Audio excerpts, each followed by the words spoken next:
આજરોજ ગાંધીધામ શહેર કોંગ્રેસ દ્વારા ગાંધીધામ મહાનગરપાલિકા ખાતે ગાંધીધામ મહાનગરપાલિકામાં કરવેરા વસૂલાતમાં પ્રોત્સાહક વળતર યોજના દાખલ કરવા બાબત રજૂઆત કરવામાં આવી। રજૂઆત દરમિયાન કહેવામાં આવ્યું કે હાલમાં જૂના વેરા નગરપાલિકા સંદર્ભે આવેલ છે અને નવી આકારણી બાદ મહાનગરપાલિકાના નિયમ મુજબ વેરા લાગુ થશે તો જે જૂના વેરા બાકી છે અને તેના ઉપર વ્યાજ કે અન્ય ફી લાગેલ છે તે 100% માફ કરવામાં આવે તો ખૂબ મોટા પ્રમાણમાં વસૂલાત થઈ શકે તેમ છે અને મહાનગરપાલિકાને પણ ખૂબ મોટા પ્રમાણમાં આવક થઈ શકશે અને વિકાસના કામો પણ આગળ વધી શકે તેમ છે। પ્રત્યુત્તરમાં મહાનગરપાલિકા ડેપ્યુટી કમિશનર સંજયકુમાર રામાનુજે જણાવ્યું કે આ બાબતે ઉપરી અધિકારીઓ સાથે ચર્ચા વિચારણા કરી યોગ્ય કાર્યવાહી કરવામાં આવશે।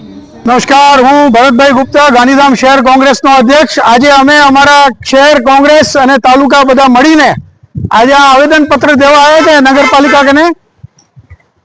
गांधीधामना भाजपना नेताओए आ महानगरपालिकाने जे कमळनो फूल सुंगाड्यो छे एनाथी बधाने अधिकारीओने बेहोश करवामां आव्यो छे अने आ महानगरपालिकाने लूंटी लेवामां आव्यो छे।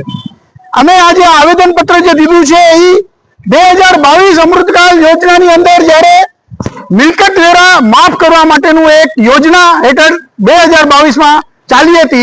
एमां मिलकत उपर जे व्याज एनो माफीनो एक परिपत्र जारी करवामां आव्यो हतो 2022 में।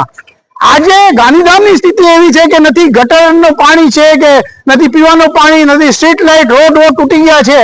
तो नगरपालिकानी अंदर आजनी तारीखमां 50 થી 60 करोड़ रूपिया जेटला मिलकत वेरानु लेणुं बाकी छे, जेनी अंदर 30 થી 35 करोड़ रूपिया व्याज छे। ई व्याज मिलकत उपर छे ने आ व्याज ना हिसाबे आज मूळ रकम वेपारीओ नथी भरी सकता महानगरपालिकानी अंदर।